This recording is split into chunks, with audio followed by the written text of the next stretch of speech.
నిజ నిర్ధారణకు అంతిమ నిర్ణయం DNA టెస్ట్. ఉన్నది ఉన్నట్లుగా వాస్తవాలను శోధించి వివరించే మన DNA టీవీ, మన రాష్ట్రం, మన ఛానల్. అందరికీ నమస్కారం. రామకృష్ణ మిషన్ విజయవాడ ఈ సంవత్సరం సిల్వర్ జూబ్లీ సెలబ్రేషన్స్ రజతోత్సవ కార్యక్రమాన్ని జరుపుకుంటుంది. రామకృష్ణ సమితి అని 1965లోనే ఏర్పాటైనప్పటికీ కూడా 2021వ సంవత్సరంలో రామకృష్ణ మిషన్ ఆ రామకృష్ణ సమితిని స్వీకరించడం జరిగింది. 2001లో ఈ రజతోత్సవ కార్యక్రమాన్ని పురస్కరించుకొని ఇక్కడ ఈ Vivekananda centre for human excellence, Vivekananda మానవ వికాస కేంద్రాన్ని ఏర్పాటు చేయడం జరుగుతుంది. రామకృష్ణ మఠ్ హైదరాబాద్లో అక్కడ ముఖ్యంగా యువతకి ఉపయోగపడేటువంటి సాఫ్ట్ స్కిల్ ట్రైనింగ్ సెంటర్గా వివేకానంద మానవ వికాస కేంద్రం ఉంది. అలాంటి కేంద్రాన్ని ఇక్కడ విజయవాడలో కూడా ఇప్పుడు స్థాపిస్తున్నాము. ఈ వివేకానంద మానవ వికాస కేంద్రంలో యువతకి, పిల్లలకి ఉపయోగపడేటువంటి కార్యక్రమాలు, ముఖ్యంగా యువత ఉపాధి పొందడానికి వాళ్ళకి కమ్యూనికేషన్ స్కిల్స్, పర్సనాలిటీ డెవలప్మెంటు అలాంటి కార్యక్రమాలతో పాటుగా వాళ్ళ యొక్క మానసిక ఆరోగ్యాన్ని, అంటే మెంటల్ హెల్త్, ముఖ్యంగా ఈరోజు మనం చూస్తున్నాం. నిన్న మన కేంద్ర ప్రభుత్వం రిలీజ్ చేసినటువంటి ఆర్థిక సర్వేలో కూడా ఈ మానసిక ఆరోగ్యం అనేటువంటిది, డిజిటల్ ఎడిక్షన్స్ అవన్నిటిని కూడా వాళ్ళు పెద్ద సమస్యగా పేర్కోవడం జరిగింది. మన దేశం, మన ప్రధానమంత్రి గారు, ముఖ్యమంత్రి గారు ఏదైతే లక్ష్యాలు పెట్టుకున్నారో 2047 కల్లా వికసిత భారతాన్ని, మనం అభివృద్ధి చెందినటువంటి భారతదేశాన్ని చూడాలని, ఆ కళ సాకారం కావాలంటే జాతి ఉత్పాదకత, అంటే ఈ ఎవరైతే ఉన్నారో మన యువత, ముఖ్యంగా ఏ దేశానికైనా యువతే వెన్నెముక అవుతారు. వాళ్ళు ఆ కళని సాకారం చేయాలంటే వాళ్ళలో ఆ పాజిటివిటీ, వాళ్ళలో ఆ ఉత్సాహము, వాళ్ళలో ఆ శ్రద్ధ, ఇవన్నీ ఉండాలి. వివేకానంద స్వామీజీ జన్మదినాన్ని మనం జాతీయ యువజన దినోత్సవంగా జరుపుకోవడం జరుగుతుంది. ఎందుకంటే భారత జాతికి వివేకానంద స్వామీజీని పరిచయం చేస్తే వాళ్ళందరూ కూడా ఒక సింహం లాగా వాళ్ళు జాతికి నిజమైనటువంటి వెన్నెముక అవుతారు. వాళ్ళ శక్తిని, సామర్థ్యాన్ని సరిగ్గా వినియోగించుకోగలుగుతారు. దేశం యొక్క ఆర్థిక పరిపుష్టికి వారు సరైనటువంటి తోడ్పాటుని అందించగలుగుతారు. దేశ ఆర్థిక అభివృద్ధిలో, సాంస్కృతిక వికాసంలో అన్నింటిలో కూడా వాళ్ళు పూర్ణ భాగస్వామ్యాన్ని పాలు పంచుకోగలుగుతారు, చూపించగలుగుతారన్న ఉద్దేశంతోనే ద్వారా వివేకానంద స్వామి యొక్క సాహిత్యాన్ని, భావజాలాన్ని యువతకి అందించకపోవడం వలన వాడు ఈ రోజులో డిజిటల్ ఎడిక్షన్స్, రకరకాల వ్యసనాలకి, వాటికి బానిస అవడం జరుగుతుంది. వాళ్ళ మానసిక ఆరోగ్యాన్ని అంటే మనం ప్రిజర్వ్ చేయడం అనేటువంటిది, పరిరక్షించి వాళ్ళు దేశ ప్రగతిలో వాళ్ళు పూర్ణ భాగస్వాములుగా అవటానికి కృషి చేసే దిశలో మా వంతు సహాయంగా వివేకానంద స్వామీజీ మానవ వికాస కేంద్రాన్ని ఏర్పాటు చేయడం జరుగుతుంది. మా ముఖ్య ఉద్దేశం ఏంటంటే ఇక్కడ civil services coaching and mentoring also will happen here through this institute. అయితే సివిల్ సర్వీసెస్ కోచింగ్కి చాలా ఉన్నాయి సంస్థలు.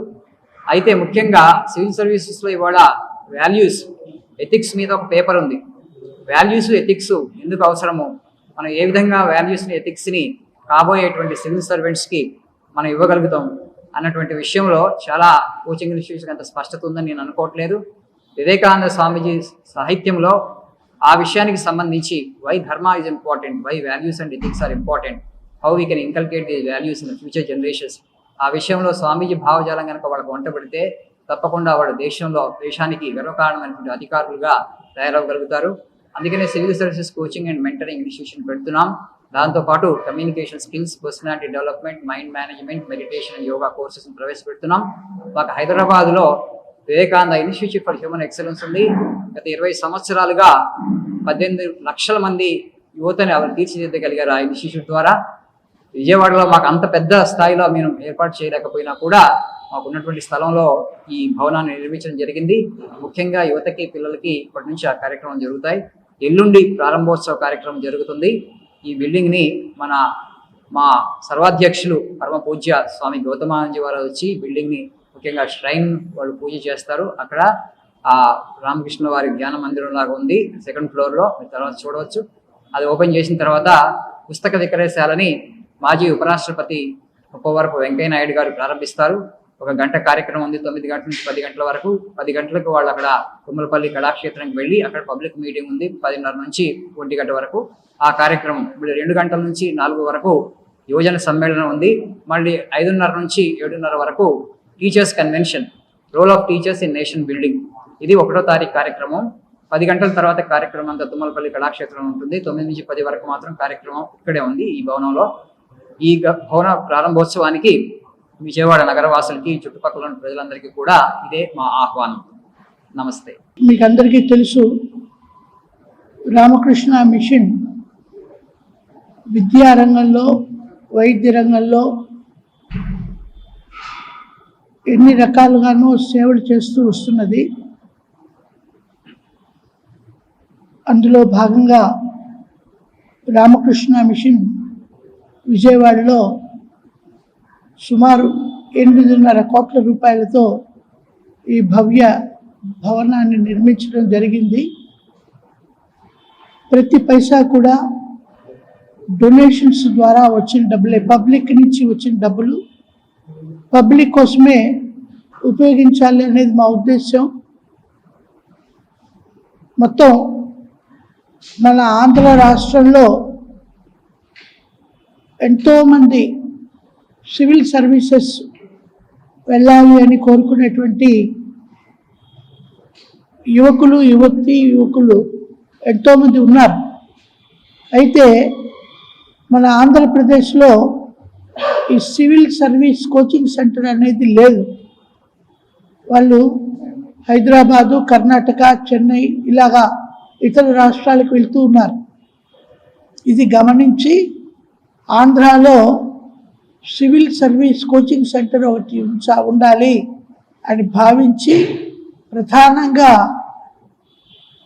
బ్యూరోక్రాట్స్, ఐఏఎస్, ఐపీఎస్ వంటి రంగాల్లో నిష్ణాతులైనటువంటి ఉపాధ్యాయ వర్గంతో ఇక్కడ మేము క్లాసులు నిర్వహించాలి అని తలపెట్టాము.